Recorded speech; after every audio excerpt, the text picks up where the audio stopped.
하나님 말씀은 골로새서 3장 1절에서 11절 말씀까지 우리가 보겠습니다. 1절에서 11절 말씀 다 같이 한 목소리로 오늘 말씀을 읽겠습니다. 다 같이 읽습니다. 그러므로 너희가 그리스도와 함께 다시 살리심을 받았으면 위의 것을 찾으라. 거기는 그리스도께서 하나님 우편에 앉아 계시느니라. 위의 것을 생각하고 땅의 것을 생각지 말라. 이는 너희가 죽었고 너희 생명이 그리스도와 함께 하나님 안에 감추었음이니라. 우리 생명이신 그리스도께서 나타나실 그때에 너희도 그와 함께 영광 중에 나타나리라. 그러므로 땅에 있는 지체를 죽이라. 곧 음란과 부정과 사욕과 악한 정욕과 탐심이니 탐심은 우상 숭배니라. 이것들을 인하여 하나님의 진노가 임하느니라. 너희도 전에 그 가운데 살 때에는 그 가운데서 행하였으나 이제는 너희가 이 모든 것을 벗어버리라. 곧 분과 악의와 회방과 너희 입에 부끄러운 말이라. 너희가 서로 거짓말을 말라. 옛사람과 그 행위를 벗어버리고 새 사람을 입었으니 이는 자기를 창조하신 자의 형상을 좇아 지식에까지 새롭게 하심을 받는 자니라. 거기는 헬라인과 유대인이나 할레당과 무할레당이나 야인이나 스부디아인이나 종이나 자유인이 분별이 있을 수 없나니 오직 그리스도는 만유시고 만유 안에 계시니라. 아멘. 성도가 누군가? 성도는 어떻게 성도가 되는가 하는 것을 우리가 골로새서 1장 2절에서 함께 생각했습니다. 여러분들 성도이시잖아요. 그리고 성도가 되셨다는 걸 알죠. 성도가 어떻게 되었을 거예요? 골로새서 1장 2장에서는 우리가 성도라는 것이 어떻게 되었는가, 성도가 누군가 하는 것에 대해서 이렇게 말을 했습니다. 흑암의 권세에서 건져내어서 하나님이 사랑하시는 사랑의 아들의 나라, 그리스도의 나라로 옮겨진 자들이 바로 성도다. 여러분들 이 말씀을 기억하세요. 여러분들은 지금 그러니까 흑암의 권세의 나라에 있는 것입니까? 아니면 하나님이 사랑하시는 그리스도의 나라에 있는 걸까요? 어디 계시나요? 저는 흑암의 권세도 아니고 그리스도의 나라도 아니고 USA에 있습니다. 이러면 안 된다는 것이죠. 성도라고 하는 존재가 바로 그런 거라는 것이죠. 이것이 1장 13절에 나와 있어요. 그 다음에 성도는 누군가? 예수 그리스도의 십자가의 대속으로 구원을 받은 자다. 물론 성도라는 모습을 다양하게 다각도에서 우리가 평가할 수 있는데 이 두 가지 우선 있어요. 세 번째는 하나님과 화목해 된 자들, 이것을 성도라고 합니다. 여러분 그러니까 자기의 신분을 제가 이렇게 말씀드릴 때 다른 생각하지 말고 이 구별된 거룩한 예배 시간에 한번 말씀해, 내가 누군가를 한번 생각을 했으면 좋겠어요. 하나님과 화목하게 된 자들, 그 다음에 예수 그리스도와 함께 죽었고 함께 장사가 되었고 그리고 예수 그리스도와 함께 다시 살리심을 입은 자들, 그것이 성도예요. 그 다음에 또 여러분 더 정확하게 한마디로 또 얘기하면 골로새서 2장 6절에 보면 그리스도 예수님을 주로 섬기고 그리고 주님 안에 그분 안에서 살아가는 자들, 골로새서 2장 6절에 그렇게 말했어요. 이것이 바로 성도라는 사람들의 모습입니다. 바울 사도는 지금 그러한 사람들에게 편지를 쓰고 있어요. 골로새서 1장 2절에 보면 그렇게 써요. 골로새에 있는 성도들 곧 그리스도 안에서 신실한 형제들에게 편지한다. 그래서 그냥 골로새에 있는 교인들, 골로새 교회 안에서 교회 생활하는 교인들한테 편지를 한다고 쓰지 않아요. 골로새에 있는 성도들 곧 그리스도 안에서 신실한 형제 자매들에게 편지한다, 이렇게 말해요. 이게 바로 성도라는 것이죠. 우리가 그러니까 성도예요. 우리는 성도라고 부르심을 입은 자들이지 교인이 아니라는 것이죠. 여러분 교인이 아니에요. 우리는 말이죠, 우리가 선택한 기독교라고 하는 종교를 믿는 그런 기독교의 교인이 아닙니다. 우리는 하나님께서 우리를 선택하시고 우리를 부르신 그런 자들 중에 속한 성도들이라는 것이에요. 성도와 교인은 하늘과 땅 차이예요. 동쪽과 서쪽과의 차이가 있어요. 물론 이 중에는 나는 그렇지 않아 이렇게 생각할 수 있는 사람이 있을지 모르지만 절대 그렇지 않아요. 그래서 성경에는 교인이라는 말을 단 한순간도 쓰지 않고 다 성도라는 말로만 쓰죠. 그래서 우리는 성도 의식을 가져야 돼요. 바로 우리가 그런 성도가 되었다고 이야기를 하는데, 그렇다면 그리스도 안에서 신실한 형제 자매들, 골로새에 있는 성도들처럼 우리처럼 성도가 된 사람들은 어떻게 살아야 하느냐, 이것이 이제 오늘 3장서부터 우리가 말씀하는 말씀의 내용입니다. 성도가 누구고 어떻게 성도가 되었는가를 우리가 알았다면, 그럼 그러한 성도들 어떻게 살아야 되느냐. 우리가 지난주에는 3장 1절에 나오는 말씀처럼 위의 것을 추구하는 자, 위에 있는 것을 추구하는 자가 되라는 말씀을 드렸어요. 그러니까 성도들에게 가장 먼저 골로새에 있는 성도들에게 던져지는 첫 번째 말이 뭐냐면 위에 있는 것을 추구하는 자들이다. 왜 위에 있는 것이냐? 위에는 바로 거기에는 그리스도가 하나님과 함께 계시기 때문에, 그래서 우리가 위를 찾는다. 그러면서 바로 그것을 어떻게 해야 돼? 위에 있는 것을 생각하고 땅에 있는 것을 생각하지 말라고 바울은 말했어요. 이것이 성도들이, 성도로 부름을 받은 사람들이 어떻게 살아야 하는 첫 번째 우리에게 전해지고 명령된 말씀이에요. 저는 여러분들이 아무런 이성을 갖지 못한 짐승들처럼 먹을 것, 입을 것, 즐길 것, 좋은 것, 이런 것에 빠져서 땅의 것을 쫓아가는 자들이 아니라 위의 것을 추구하는 성도들이 되기를 원합니다. 자, 우리는 왜 그래야 되느냐? 하늘에 속한 자들이기 때문에 그래요. 우리는 하늘에 속한 자들이에요. 3절은 너희는 죽었고 너희 생명이 그리스도와 함께 하나님 안에 어떻게 되어 있어요? 감추어져 있어요. 거기에 보관되어 있다. 우리 생명은 하늘에 있다. 이 얘기는 뭐냐면 우리는 하늘에 속한 사람들이기 때문에 그래요. 저는 여러분들 모두가 그 얼굴을 보면서, 여러분들의 지금 이렇게 모습 한 분을 보면서 여러분들은 하늘에 속한 사람이에요. 하늘에 속한 사람. 얼마나 좋은지 몰라요. 자, 그렇다면 하늘에 속한 사람들이 위의 것을 추구해야 되고 위의 것을 생각해야 되는데, 그런데 하지 말아야 될 것이 또 있다는 것이에요. 땅의 것을 생각지 말라고 말을 했는데, 오늘 첫 번째로 3장 5절에는 첫 마디가 뭐냐면, 그러므로 땅에 있는 지체를 어떻게 하라고? 땅에 있는 지체를 죽이라. 성도들의 삶은, 다시 말해서 우리가 믿음에서 거룩하게 성화되는 삶의 핵심적인 내용이 뭐냐? 여러분, 믿음 생활 하세요. 이 말은 무슨 말이냐 하면, 다르게 말하면 땅에 있는 지체를 죽이는 삶이에요. 그리스도인으로서 여러분 성도의 삶을 사세요 하고 여러분들에게 물어보면, 여러분 성도의 삶을 사세요 물어보면 머릿속에 뭘 생각하나요? 아, 어느 교회 다니냐 묻는 건가? 교회에서 짚은 자가 뭔가를 묻는 건가? 혹시 그렇게 생각할지 모르겠어요. 아니면은 조금 더, 난 교회 주일날 나가는가?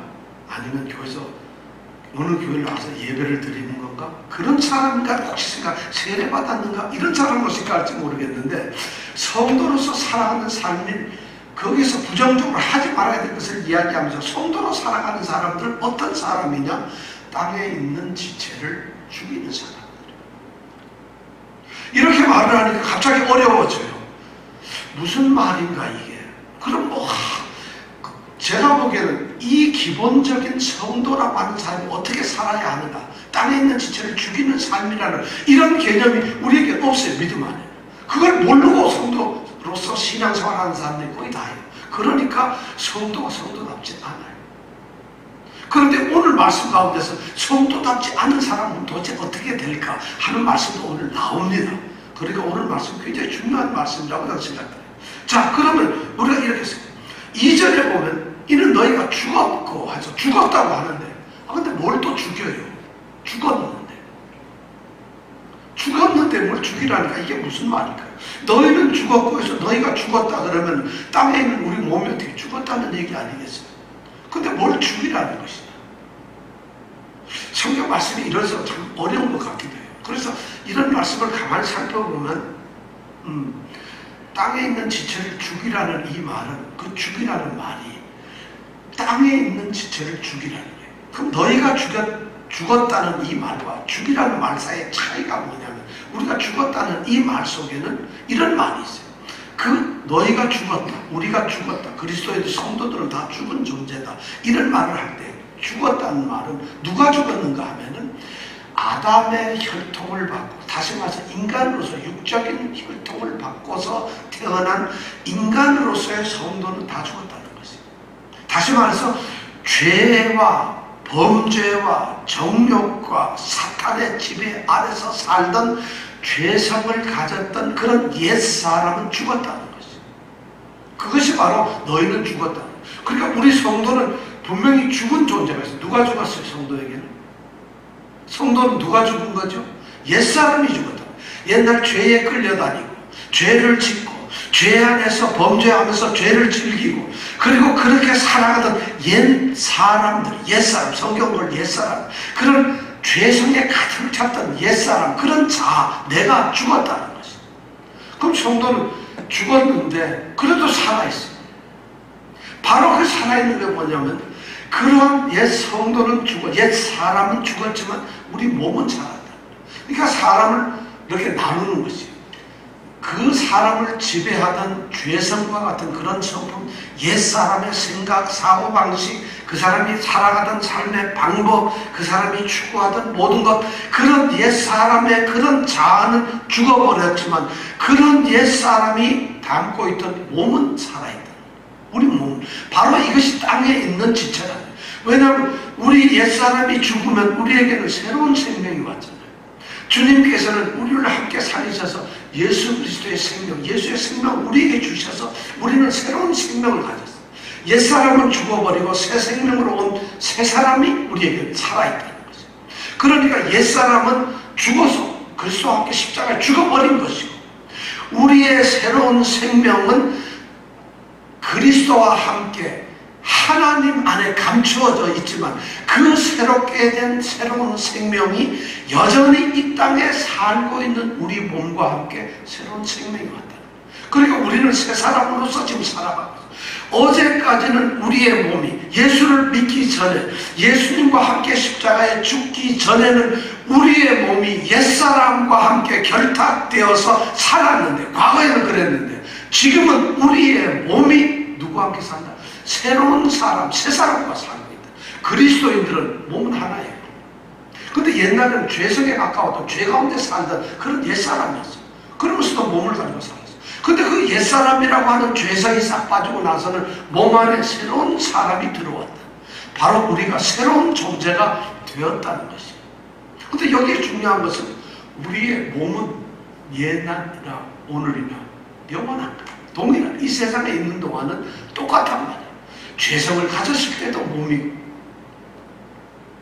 새로운 생명을 가져도 여러분들 몸이에요. 그러니까 우리를 아무리 들여다봐도 새로운 사람 같지를 않아요. 한번 여러분 보세요. 예수 믿기 전에 얼굴과 예수 믿은 다음에 얼굴이 갑자기 무슨 달라집니까? 예수 믿고 장로가 된 다음에 얼굴하고 장로 되기 전에 얼굴이 다릅니까? 권사가 됐을 때 얼굴하고 전하고 달라요? 예수를 믿었을 때나 안 믿었을 때나 똑같이 우리의 사람의 몸은 똑같아요. 그런데 그 몸이 한때는 죄의 종이었어요. 지금은 새 생명으로 의의 종이 되었다. 의 몸 자체가. 그러니까 지금은 내 몸을 주장하고 있는 것이 뭐냐면 새로운 생명이고 새 사람이에요. 전에는 옛사람. 그런데 우리의 생명은 하늘에 있지만, 지금도 있지만, 우리 가운데 있지만, 그러기 때문에 우리 가운데 있는, 지금 우리는 몸은 하늘에 있지는 않아요. 땅에 있어요. 그러기 때문에 땅에 있는 지체를 죽이라고 합니다. 새로운 생명이 들어왔는데 옛날이랑 똑같은 몸이기 때문에 새로운 생명이 나를 주장하지 않으면 안 된단 말이에요. 혹시 죽어버린, 이미 시체가 돼서 죽어버리고 없는데도 마치 살아있는 것처럼 옛사람이 내 몸을 주장하면 안 된다는 것이에요. 그것이 바로 뭐냐면 땅에 있는 지체를 죽이라는 말이에요. 참 이거 지금도 여러분들 무슨 말인지 잘 모르시는지 모르겠어요. 그렇기 때문에 이 몸은 있잖아요. 우리의 땅에 있는 지체라고 하는 이 말, 땅에 있는 지체라고 하는, 지체라고 말을 쓰는 이유는 몸의 각 부분을 지체라고 표현을 하죠. 그래서 왜 여기서 지체라고 표현을 하느냐 하면은 우리 몸은 각 부분이 전부 죄를 지었어. 눈이 죄를 지었어. 귀가 죄를 지었어. 이 시간 우리의 눈이 갑자기 감겨요. 이렇게. 그리고 우리의 고개가 갑자기 떨어져. 우리 고개가 지금 잘못을 할 수가 있어요. 우리 눈이 지그시 잘못을, 우리의 손이 지금 이 시간 잘못을 할 수가 있어요. 우리의 지체들은 사실은 범죄할 수가 있다는 거예요. 그러나 우리 땅에 있는 우리의 지체는 중립이에요. 악하지도 않아요. 우리 몸은 악한 것이 아니에요. 하나님이 주신 몸이니까 악할 수가 없어요. 그렇다고 엄청 선하지도 않아요. 선할 수도 있고 악할 수도 있는 거예요. 우리 몸 자체가. 땅에 있는 우리 몸이 그렇다는 거예요. 그러니까 여러분, 우리 몸은 나쁘진 않아요. 그런데 이 금욕주의자들, 우리가 2장에서 봤지만 일부러 겸손한 자들, 그렇잖아요. 일부러 막 고통을 하고 고행을 하는, 일부러 겸손한 자들, 그 다음에 또 자의적으로 막 숭배를 하는 이런 사람들은 몸이 악하다고 생각해서 금욕하고 몸에 고통을 주고 몸을 해롭게, 그런데 그것이 육체를 쫓아다니는, 육체를 숭배하는 그런 일을 금하는 데 유익이 조금 더 없다고 우리가 지금 배웠어요. 바로 뭐냐, 몸은 그 자체로서 아무런 선도 악도 없는 중립적인 건데, 옛사람이 몸에 있을 때에는 이 몸은 옛사람의 지배를 받다 보니까 죄를 짓는 도구로 사용되었어요. 근데 그 옛사람이 지금 죽어버렸어요. 그리고 우리 몸에 새 사람이 들어왔어요. 그럼 새 사람이 들어왔다면 우리는 새 사람, 새로운 생명의 지배를 받고 있어요. 이 몸이. 그러니까 우리는 옛사람처럼 죄의 도구가 될 수가 없다는 거죠. 우리 몸이. 그래서 너희가 이 땅에 살고 있는 너희 몸 간수, 너희 몸을 똑바로 하라는 이 말씀이, 왜냐하면 몸이라는 것은 행동을 하는 도구예요. 우리가 아무리 좋은 생각을 한다 할지라도 우리 몸이 움직이지 않으면 그 행동으로 나타나지 않아요. 우리가 아무리 위대한 발명을 했다 하더라도 우리 몸이 움직이지 않으면 현실화되지 않아요. 우리가 수억 달러를 벌 수 있는 기발한 아이디어를 우리가 생각했다 하더라도 우리 몸이 움직이지 않으면 아무것도 되지 않아요. 바로 몸은 우리라는 사람을 행동케 하고 어떤 그 사람의 특징이 되도록 하는 그러한 도구라는 것이죠. 바로 그러니까 우리 몸이라고 하는 이 우리 땅에 있는 지체를 악한 것에 사용되지 않도록 죽이라는 것이죠. 그리스도인들, 성도들은 바로 그걸 하는 거예요. 성도들은 말이죠, 머릿속으로 이것이 거룩하군요. 할렐루야 해도 입을 벌려야 돼. 할렐루야 해도 손을 들어야 돼. 졸더라도 눈을 감아야 돼. 고개를 숙여야 돼. 딴 생각을 하더라도 몸이 움직여요. 몸이 움직이지 않으면 그 사람이 무슨 생각을 뭘 하는지 몰라요. 그러니까 몸으로써 모든 것이 드러난다는 것이죠. 그러기 때문에 너희의 땅에 있는 지체를 죽이라는 말은 너희의 몸이 바로 되게 하는 거죠. 그럼 몸을 바로 되게 하는 이건 뭐예요? 바로 우리가 그러한 너희 속에 새로운 생명 속에 있는 새로운 생명으로 너희 안에 있는 그러한 올바른 것들이 위에 있는 것들이 너희 몸을 지배하도록 하라는 것이에요. 근데 이 몸은 너무나 죄악에 우리가 노출되기 쉬워요. 중립이지만 우리는 금방 죄악에 노출되고 죄의 유혹에 빠져요.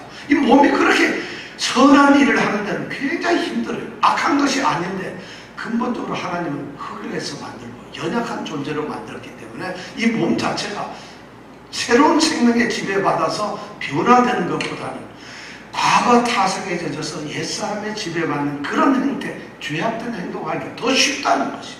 그래서 사람이 달라지기가 힘들어요. 개과천선한다는 게 불가능해요. 작심삼일이 그래서 나오는 거예요. 머릿속으로는 500년 동안 그렇게 할 것 같은데 이틀 운동하고 땡이다. 머릿속으로는 3500년 동안 공부를 할 것 같은데 3일 동안 책상 위에 앉아있기가 쉽지 않다는 거예요. 머릿속으로는 내가 하나님 앞에 거룩한 산제사를 드려야지 하는데 단 한 번 30분을 그렇게 하기가 쉽지 않다는 것이. 왜냐하면 우리 몸이기 때문에. 그래서 너희 땅의 지체를 죽이라고 우리에게 말씀을 하고 있어요. 이 말은 우리가 죽이라고 우리 몸을 죽여가지고 어떻게 하라는 게 아니라 너희 몸이 죄의 종이 되지 않게 하라. 너희 몸이 악한 생각의 도구로 사용되지 않게 하라. 너희 몸이 죄의 불의의 병기로 죄한테 바쳐지지 않게 하라는 것이. 그것이 바로 우리가 믿는 성도들이 가장 그걸 보고 우리는 성화라 믿음의 삶이라. 구원은 우리가 이미 하나님의 부르심을 받고 우리가 회개함으로써 거듭나고 믿음으로써 이미 우리는 구원을 받았어요. 의롭게 되었어요. 구원받은 존재예요. 그런데 구원받은 존재로서 믿음 생활하는 것, 예수를 믿고 구원받은 그때부터 하나님 앞에 가는 날까지 이때의 전 삶을 믿음의 삶이 아니라 성화의 삶이라. 거룩한 구별된 삶을 살아가는 거예요. 그 구별된 삶을 살아가는 가장 중요한 핵심이 뭐냐면 우리 몸에 땅에 있는 이 지체를 죽이는 것이죠. 왜냐하면 구원받은 몸인데 구원받은 몸으로 그렇게 살지 않으면 안 된다. 그러니까 우리가 착각을 하는 게 우리가 죽어야 할 것은 옛사람이에요.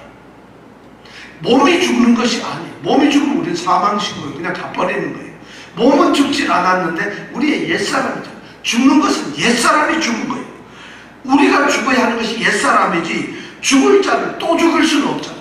그러니까 우리 몸을 죽이라고 하는 이 말은 옛사람은 이미 죽었으니까 남아있는 너희 몸이 옛사람의 몸이 되지 않도록 하라는 이런 말씀. 그런 것이 바로 우리 몸을 죽이는 거예요. 그러면서 바울사도 오늘 말씀 가운데 보니까 5가지의 죽어야 할 몸이 가장 취약한 몸이 금방 넘어질 만한 그러한 5가지 죄악을 여기에다가 기록을 하고 있어요. 3장 5절에 보면 그렇게 기억했네. 자, 5가지가 뭘까요? 시작. 다시 지금 한 목소리로 시작.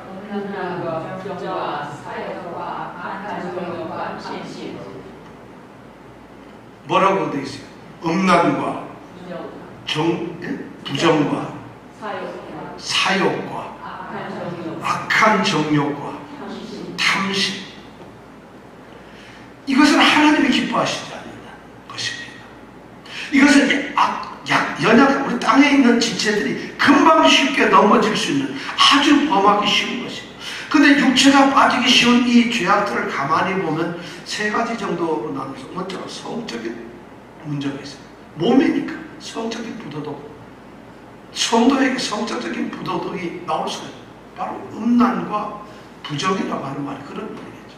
그 다음에 뭐냐면 우리는 성적인 욕망뿐만 아니라 우리 몸이 또 가질 수 있는 건 악한 욕망, 사욕, 그 다음에 악한 정욕들. 이것이 우리 몸이가, 우리 몸은 말이죠. 조금이라도 더 편해져 보려고, 내가 내 몸이 좋아지려고 이렇게 해서 내 몸을 위하려는 이런 악한 정욕이 우리에게 있어요. 이 몸이 그런 거에 금방 쉽게 노출되어 있다.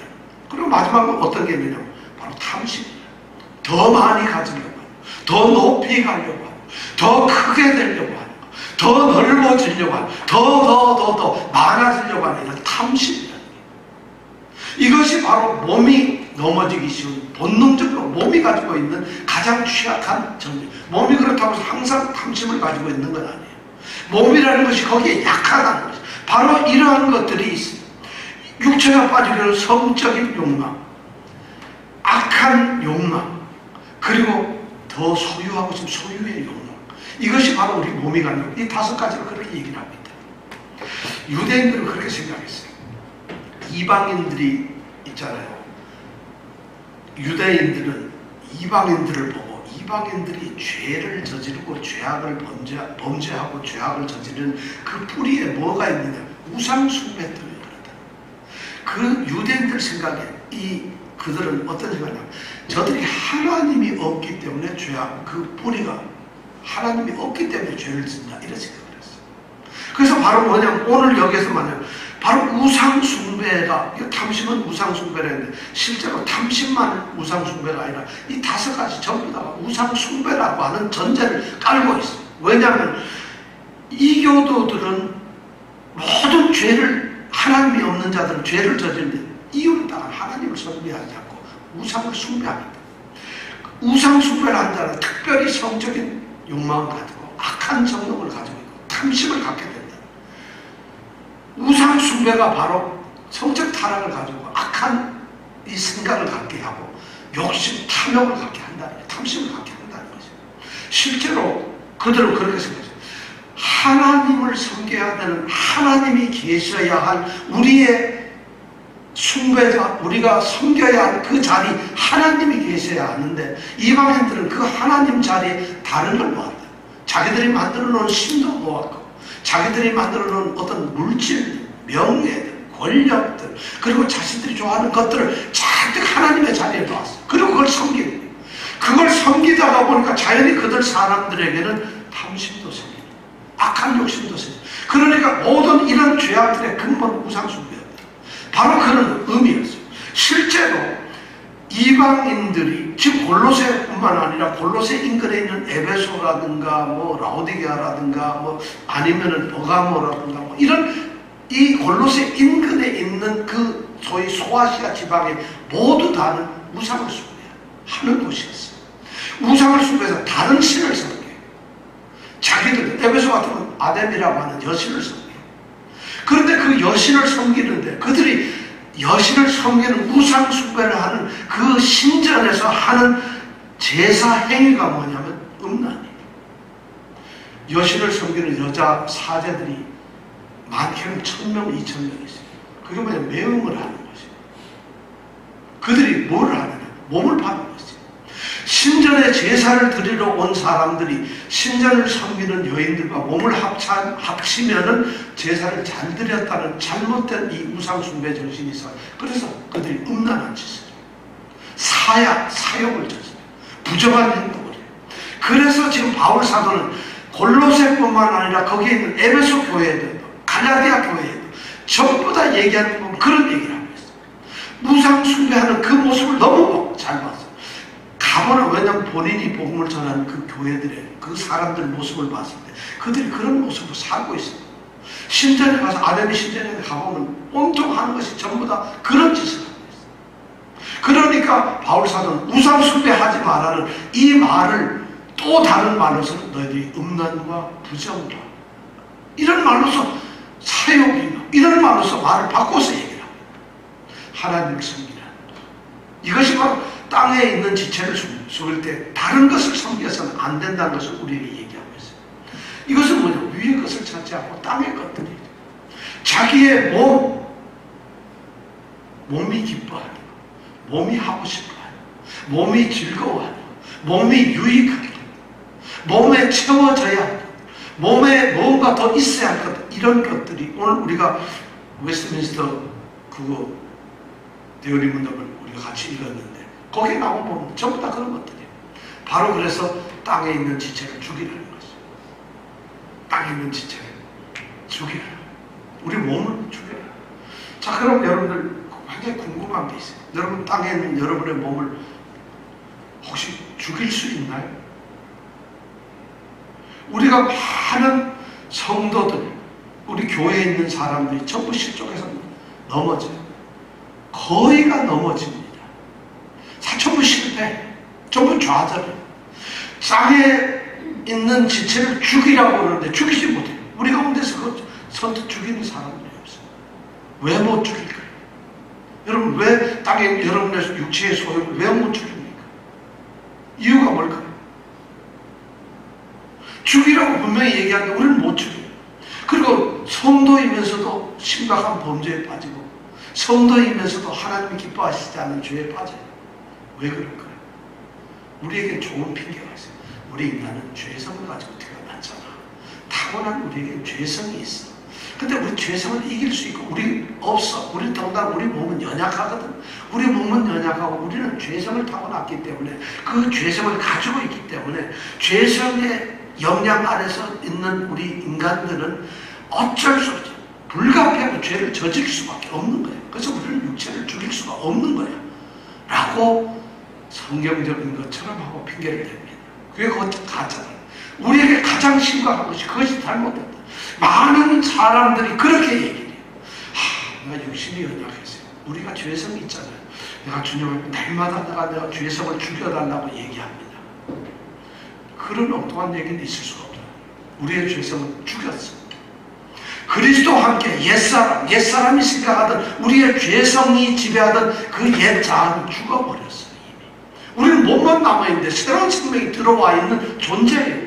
새로운 사람이 들어와 있는 존재예요. 우리 몸은 악하지 않아요. 새로운 생명이 들어와서 우리를 주장하면 우리는 땅에 있는 지체가 하는 전에 했던 악한 것을 새로운 생명, 새로운 사람이 이겨낸다는 것이에요. 그런데 우리는 이러한 것을 모르니까 죄성이 많아서 죽는다. 새로운 생명이 들어왔다는 게 뭔지 아세요, 여러분? 여러분들 새로운 사람이 되었어요. 우리 그리스도인들은 새로운 사람이 되었다. 이 말은 첫 번째 한마디로 딱 얘기하면 우리 옛날 죄짓던 우리 옛날 그런 또 다른 자아, 그것이 죽었다. 에고가 이미 죽었다. 그러니까 우리는 죄짓도록 만들었던 옛날 사람이 죽었죠. 우리 여기 집사님들, 권사님들, 우리 청년들 전부 다 우리가 뭐냐면 옛날 우리가 예수를 믿기 전에 죄 가운데 살 때 가지고 있던 죄성으로 가지고 있던 그런 사람이 죽어버리고 몸만 남았는데 빈 껍데기 몸이 아니라 주님은 죽으면서 거기에 십자가에서 바로 예수님의 생명을 우리에게 채워주셨어요. 그러니까 우리는 새로운 생명이 된 존재예요. 그러니까 우리 성도라고 하는 사람은 옛사람은 죽었다. 없다는 거예요. 근데 마치 옛사람이 살아있는 것처럼 마치 옛사람의 가운데 우리가 아직도 살고 있는 것처럼 죄성 때문에 나는 내 몸을 통제할 수가 없어. 죄를 지어요. 이런 말은 논리적으로 맞지 않는 거예요. 성도는 죽은 존재인데. 어떻게, 근데 바로 뭐냐면 여기서 대답이 아니에요. 우리는 죽지 않은 존재라는 거예요. 진정한 성도는 죽은 존재예요. 물론 진정한 성도도 넘어질 수가 있어요. 왜냐하면 우리가 완벽할 수가 없기 때문에. 그러나 그런 것이 핑계거리가 될 수는 없다는 것이에요. 내가 죄성이 있어서 죄를 짓는다. 우리는 죽은 존재라.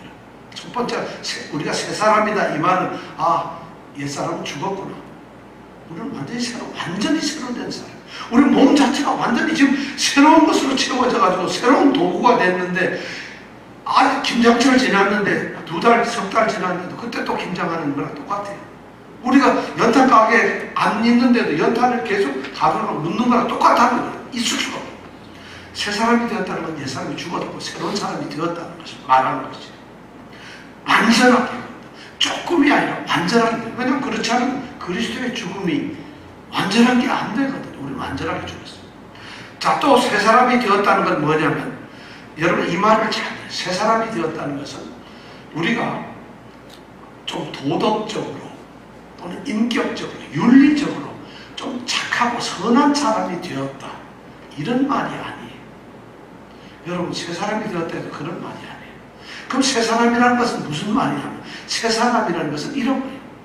관계가 달라진다는 거예요. 관계의 변화가 생긴다. 새 사람이 되었다는 것, 전에는 죄악이나 악이나 더러운 것이나 추구하는 것이나 또는 뭐 이런 것들과 관계된 그러한 삶을 사는 사람이었는데 지금 새 사람이 되었다는 그런 관계가 끊어졌다는 거예요. 우리는 새로운 관계 속으로 들어갔다는 거예요. 다시 말해서 사단의 지배 아래 있던 우리가 이제는 그리스도의 지배 아래 있게 되었다는 거예요. 이것이 바로 새 사람이 되었다는 거예요. 그러니까 그런 생각, 여러분 새 사람, 교회 나오니까 무조건 새 사람이 돼. 성화가 새롭게 되는 사람은 저절로 되지 않아요. 자동으로 그냥 저절로 새 사람 되구나. 나 예수 교회 나왔어. 되질 않습니다. 우리는 지금 그렇게 관계가 새로운 관계로 들어갔어요.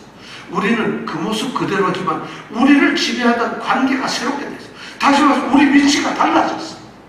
어제까지는 죄를 짓던 방앗간에 있었는데 오늘은 우리가 거기에 있지 않아. 그리스도 안에 있다는 거죠. 우리의 영역이 달라졌어요. 어제까지 살던 우리의 삶의 터전이 죄악이었는데 이제는 우리가 그리스도 안에서 영역을 살고 있어요. 우리의 위치나 영역이 달라졌어요.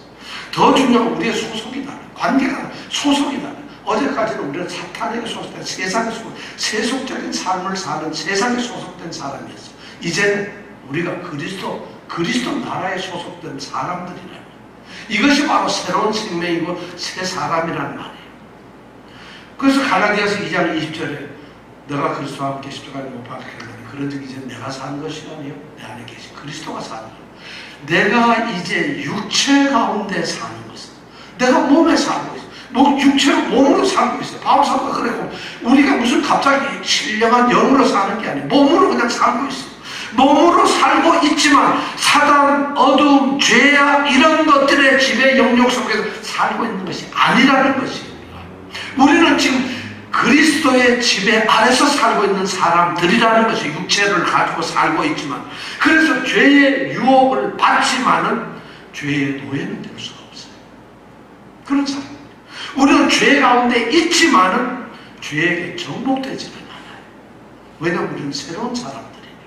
관계가 우리를 지배하는 게 죄가 아니니까 죄의 노예가 될 수가 없죠. 우리는 그리스도인이 되어서 새 사람이 되었다는 거. 우리를 지배하시는 분이 주님이세요. 예수님이 주인이 되죠. 그런데 죄가 와서 우리를 지배한다? 주님이 힘이 없거나 능력이 없거나 주님이 아무것도 못했다. 이런 얘기를 할 수는 없잖아요. 그럴 리는 없으니까. 그럼 뭐예요? 우리가 주님을 모시지 않았다는 얘기예요. 우리가 잘못, 우리 몸이 잘못, 우리가 잘못, 우리는 새 사람이 아니라는 얘기예요. 여전히 죄에게 우리가 굴복이 된다면은. 그런데 우리는 성도라고 하는 존재가 아까 우리 처음에 얘기했죠. 그런 존재이기 때문에 절대로 우리는 죄의 노예가 될 수가 없어요. 이것이 바로 성도 신분이에요. 그런데 우리가 죄성이 우리 가운데는 죄 때문에 우리 육신이 연약해서 죄에 져요. 죄에 저질러요. 그리고 또 회개하죠. 하나님은 마음이 좋으신 분이야. 그죠? 자, 그 다음에 새 사람이 됐다는 또 이건 뭐냐면 성령님께서 오셔가지고 나를 지배한다는 거예요. 새 사람이 된다. 왜냐하면 예수님께서 내가 떠나면 너희에게 새로운 영을 아버지께 말씀드려서 아버지의 영, 나의 영을 너에게 주겠다 말씀하셨어요. 그 영이 우리에게 왔어요. 성령께서 우리를 지배하고 있어요. 그런데 갈라디아서에 보면 성령을 쫓아서 지배당해서 사는 사람들은 절대 육체의 소욕을 따르지 않는다고 되어 있어요. 그럼 우리가 육체를 죽이려면 성령이 있으면 절대 육체를 따라 살 수가 없어요. 육체의 소욕을 따라 살 수가 없어요.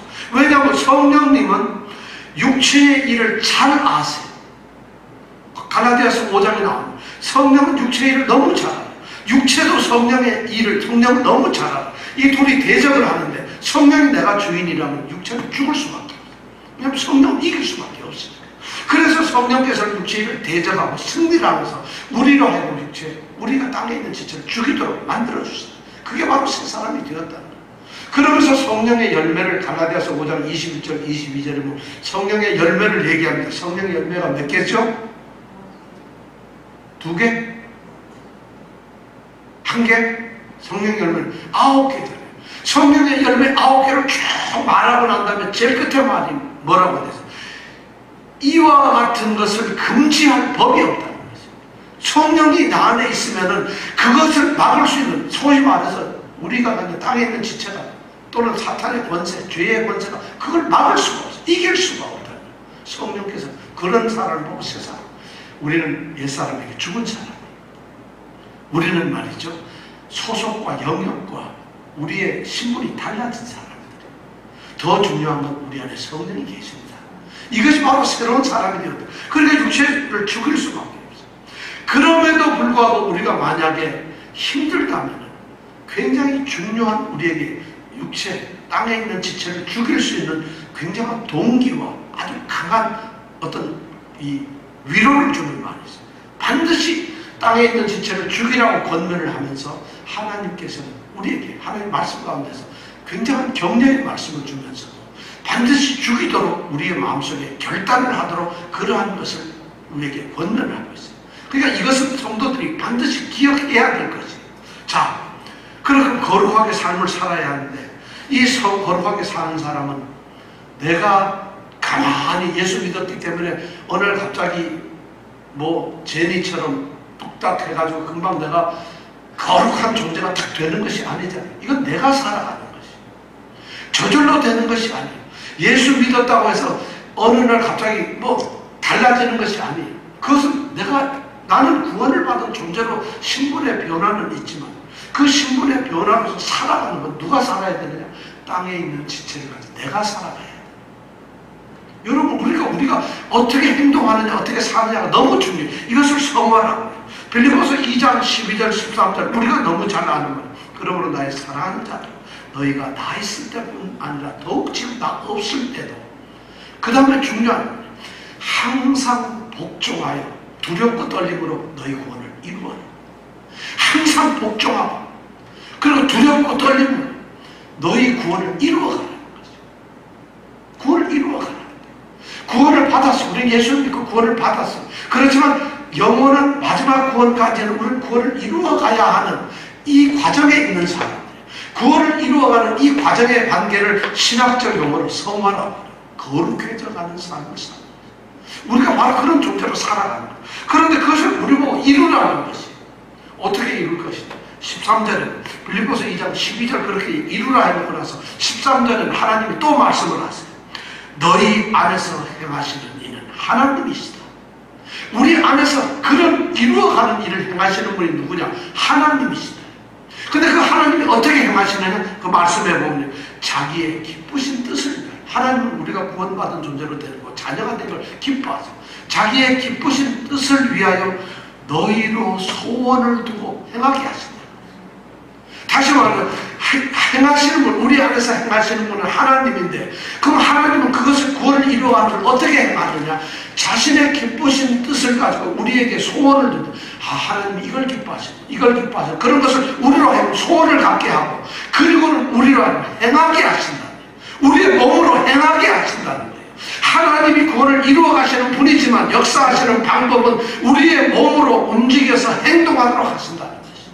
그러니까 우리는 우리의 땅에 속한 우리의 땅에 있는 지체를 죽일 수가 있어요. 이것이 성도의 마땅한 방법이에요. 그렇다면 이렇게 땅에 있는 지체를 죽이려고 하려면 우리가 기억해야 될 게 뭐냐? 이것은 당연히 성도가 해야 되는데, 그런데 이것을 하라고 명령을 하시면서 하나님께서는 두 가지 중요한 이야기를 우리에게 하셨죠. 오늘 말씀해 보니까 첫 번째가 뭐냐면 6절에 있는 말씀이에요. 자, 다 같이 한번 읽어볼까요? 6절 시작. 두려워하십시오. 이 말을 대충 읽지 마십시오. 이것들 때문에 하나님의 진노가 임합니다.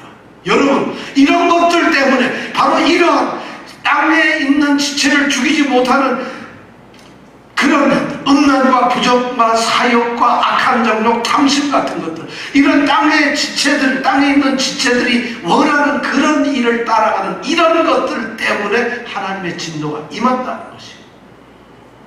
놀랍죠? 하나님이 뭐 때문에 우리를 사랑하시고 살리신 분이 왜 또 죽이려고 진노를 내리시나? 하나님이 감정적인가요? 하나님이 변덕스럽고 갑자기 화가 나셨나요? 막 충동도, 내 옷을 잘못해서 죽여야 되지. 그게 아니에요. 하나님은 거룩하신 분이에요. 거룩하신 그분과 같이 살아가는 존재인 성도가 거룩하지 않은 모습으로 있을 때 하나님 같이 있을 수가 없어요. 그러니까 거룩하지 않은 사람에게 하나님은 인격적으로 그렇게 반응을 하실 수밖에 없어요. 그것이 바로 진노라는 거예요. 어떤 사람이 나한테 잘못을 해주셨으면 우리가 반드시 거기에 대응을 하잖아요. 누가 우리 집에서 물건을 훔쳐갔으면 우리가 신고를 하잖아요. 교통사고 누가 뒤에서 받았으면 반드시 우리가 대응을 하잖아요. 마찬가지로 거룩하신 하나님이, 하나님의 택하신 자녀들이 거룩하지 못하면 인격적으로 하나님부터 대응을 하세요. 그 대응하시는 방법이 뭐냐면 진노예요. 이 진노는 죄에 안 짓는 그런 사람들한테 하는 것이 아니라 지금 골로새에서 성도로 부르심을 받은 자들, 그리스도 안에서 신실한 하나님의 백성들, 그들을 향해서 하나님의 진노가 임한다고 되어 있어요. 그들이 땅의 지체를 죽이지 않는다면. 근데 우리가 땅의 지체를 안 죽일 수 있나요? 이거 진노 받지 마. 가면은 20년 형 받으면 될 거 아니야? 그게 아니잖아요. 하나님의 진노가 바로 그런 사람들한테 임한다는 거죠. 근데 놀라웠게도 이렇게 하나님의 땅의 지체를 죽이라고 하는 이런 말씀을 한 곳에는 반드시 하나님의 진노가 같이 나와요. 갈라디아서 5장 19절 21절에 보면 성령의 열매를 얘기하기 전에 육체의 소욕에 대해서 장마치 21가지가 19가지를 얘기해요. 육체의 일을 쭉 얘기해요. 그런 걸 하면서 거기에 보면은 뭐 우상숭배, 수군거리는 거, 무슨 뭐 부정시기, 뭐 질투하는 거, 당짓는 거, 별게 다 나와요. 그런 것은 이런 일을 하는 자들은 하나님의 나라를 유업으로 받을 수 없다. 제 끝에 다 그렇게 결론을 내버려요. 이런 일을 하면 여러분 우리는 얼마나 담대해요. 그런데도 우리는 하나님의 백성으로서 천국은 나의 소망. 오늘날 교회마다 너무 그렇잖아요. 근데 성경은 그래요. 갈라디아서 5장 19절 21절 마지막은 그렇게 돼 있어요. 이런 일을 행하는 자는 하나님의 나라를 유업으로 받을 수 없다. 고린도전서 6장 9절에서 10절에서 똑같아요. 불의한 자들. 그런 자들은 똑같은 날 하나님의 나라를 유업으로 받지 못하리라. 끝에 꼭 그렇게 써놨어요. 그뿐만 아니라 에베소서 5장 5절 4절 5절에 보면 또 똑같아요. 음행하는 자, 더러운 자들, 그 다음에 탐욕하는 자들, 이런 자들은 우상 숭배자들이다. 바로 이러한 자들은 그리스도와 하나님 나라에서 기업을 얻지 못한다. 똑같이 그렇게 얘기해요. 그러니까 하나님은 지금 오늘 이걸 골로새 교회만 얘기하는 게 아니라 하나님 말씀에는 땅의 지체, 육신의 소욕을 쫓아가는 땅의 지체를 죽이지 않는 사람에게는 하나님의 진노가 임한다고 했어요. 그 진노가 하나님의 나라 기업이 없다는 거예요. 여러분 하나님 나라 기업이 뭐예요? 영원한 천국 아니겠어요? 없답니다 여러분. 근데 그런 얘기를 누구한테 세상에 있는 사람들이 아니라 골로새에 있는 지금 성도들, 택함을 받은 성도들, 그들이 지금 예수를 잘 믿고 그리스도를 주로 받은 성도들, 바로 우리 보고 이런 말을 하는 거예요. 하나님의 진노가 이런 일 때문에 하나님의 진노가 임하니까 알아서 하라는 거예요. 우리 성경에 보면은 이것들을 인하여 하나님의 진노가 임하느니라 하는데 영어 성경 NIV를 가지신 분은 보면 그 6절 뒤에 다른 말이 돼 있어요. 원래 우리 성경은 이렇게 돼 있어요. The wrath of God is coming. 하나님의 진노가 올 것이다. 오고 있다. The wrath of God is coming. 그런데 영어 성경에 보면 6절 그 뒤에 보면 coming 다음에 다른 단어가 coming on those who are disobedient. 순종하지 않는 자들에게 온다고 되어 있어요. 순종하지 않아요. 뭐를 순종하지 않아요? 땅의 지체를 죽이라고 하는 이 하나님의 명령에 순종하지 않는 자들에게 하나님의 진노가 있다는 것이죠. 영어 성경 그렇게 원래 성경에 다른 성경에는 그 말이 순종하지 않는 자들 위에 그런 말이 반드시 나와요. 근데 우리 성경에는 그게 지금 기록이 안 돼 있죠. 자, 기억해야 될 거예요. 성도들이 첫 번째 기억해야 되는 하나님의 진노가 있다. 두렵지 않아요, 여러분? 하나님의 진노가 있어요. 지각하면은 교문 앞에 서가지고 50분 동안 엎드려 뻗쳐 한다. 두렵잖아요. 학교 다닐 때 극장에 몰래 갔더니 우리 어렸을 때는요. 갔더니 걸리는 순간 정학이나 뭐 이렇게 먹고 정학만 먹으면 학교 안 나가니까 좋은데 교무실에 앉아가지고 엎드려 뻗쳐가지고 이 몽둥이를 치는데 한 50대예요. 그럼 살점이 떨어져 나가요. 얼마나 두려워요. 땅에 있는 지체를 죽이지 않고 순종하지 않는 자는 하나님의 진노가 임한다는 거죠. 이런 말을 들으면 우리가 겁내라는 게 아니에요. 하나님의 말씀대로 하나님의 진노라는 건 내가 땅에 있는 지체를 죽이면 이 말 까닭이 없어요. 이 말 필요가 없어요. 이 말 수가 없어요. 하나님은 그런 분이 아니니까. 그 간단한 거예요. 하나님의 진노를 피할 수 있는 우리가 땅에 있는 지체를 죽이는 거예요. 이렇게 우리에게 도전을 주는 거예요. 그 다음에 또 하나 우리가 기억해야 될 게 하나님의 진노지만 또 하나 우리가 기억해야 될 것은 우리가 누구냐는 성도의 신분을 기억하는 것이죠. 내가 성도라는 걸 기억하는 것이죠. 이거 너무 중요해요. 성도라는 것이 누구냐? 오늘 1절에서부터 3절 4절에서 1절하고 3절에 뭐예요? 우리는 죽었고 그리스도와 함께 하나님 안에 있다. 우리는 그렇다. 우리는 죽었고 우리는 그리스도와 함께 다시 살림을 받아. 1절에 보면 그렇게 돼요. 3절에 보면 너희 죽은데 우리 생명이 어디에 있습니까? 우리 생명은 하나님 품속에 있다. 우리 성도가 우리 생명이 하나님 안에 있다는 거죠. 하늘에 있는 우리는 하늘에 소속된 자다. 이걸 우리가 성도의 신분을 기억을 하라는 거예요. 우리는 그냥 이 땅에서 직장 다니는 사람이 아니라는 것이 우리가 의식해야 될 것, 내가 회사가 어디고, 내가 나라가 어디고, 내가 무슨 일을 하고 있고, 이것은 사람, 육의 것으로 우리가 기억해야 되지만, 성도로서 우리에게 기억해야 될 것은, 우리는 뭐냐? 우리는 죽었다가 사는 사람들이다. 우리의 생명은 하늘에 있는, 나는 하늘에 속한 사람이다. 그리고 4절에 뭐라고 그랬어요? 우리 생명이신 그리스도께서 나타나실 끝에 우리도 그와 함께 어떻게 해요? 영광 중에 나타날 생명을 가진 사람들은 이것을 기억하는, 이것이 성도라는 거죠. 이런 것을 기억하면 그런 사람들은 땅의 지체를 회사에서 삥땅을 해먹을 수가 없어요.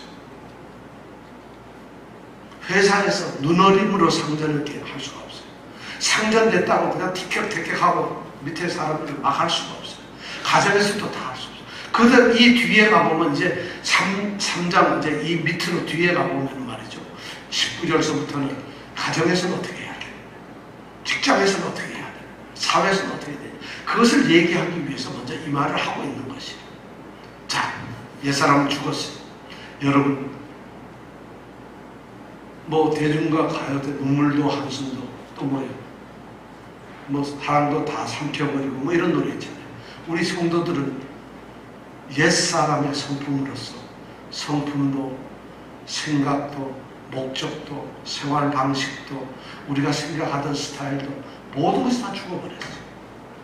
그리스도와 함께 우리는 십자가에서 다 죽어버렸어요. 우리 옛날 사람은 이제 더 이상 없어요. 우리는 끝이에요. 근데 우리의 몸에는 새로운 그리스도 예수의 생명이 들어와서 새 생명이 되고 새 사람이 되었어요. 자, 그렇다면 어떻게 살아야 될까? 저는 마지막 결론으로 성경 말씀 한 구절 제가 말씀드려요. 로마서 6장 12절 13절 말씀. 로마서 6장 12절 13절 말씀은 이렇게 권면하고 있어요. 그러므로 너희는 죄로 너희 죽을 몸에 왕노릇하지 못하게 하라. 죄로 어차피 죽어 빠진 너희 죽을 몸에 왕노릇하지 말게 하라. 그리고 몸의 사욕을 순종치 마라. 몸의 사욕을, 몸이 꿈꾸는 그런 것들을 순종치 마라. 또한 너희 지체를 불의의 병기로 죄에게, 불의의 어떤 수단으로 죄에게 주지 마라. 도둑질을 하는데, 악한 일을 하는데, 거짓말 하는데, 나쁜 일을 하는데 너희 몸을 쓰지를 말라는 것이지. 그러지 마라. 너희 지체를 불의의 병기로 죄에게 주지 마라. 그럼 뭐냐? 오직 너희 자신을 죽은 자 가운데서 다시 산 자처럼, 주님이 죽은 자 가운데서 사신 것처럼, 우리가 죽었다가 다시 살아난 자처럼 너희 지체를 의의 병기로 하나님께 드리라. 의의 병기로 하나님께 드리라. 이렇게 우리에게 말하고 있어요.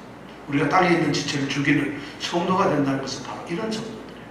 이렇게 된 성도들, 여러분, 하나님께서 진노하는 축복을 내리십니다. 하나님께서 영광을 주십니다. 이 은혜가 우리에게 있기를 바랍니다. 기도하겠습니다.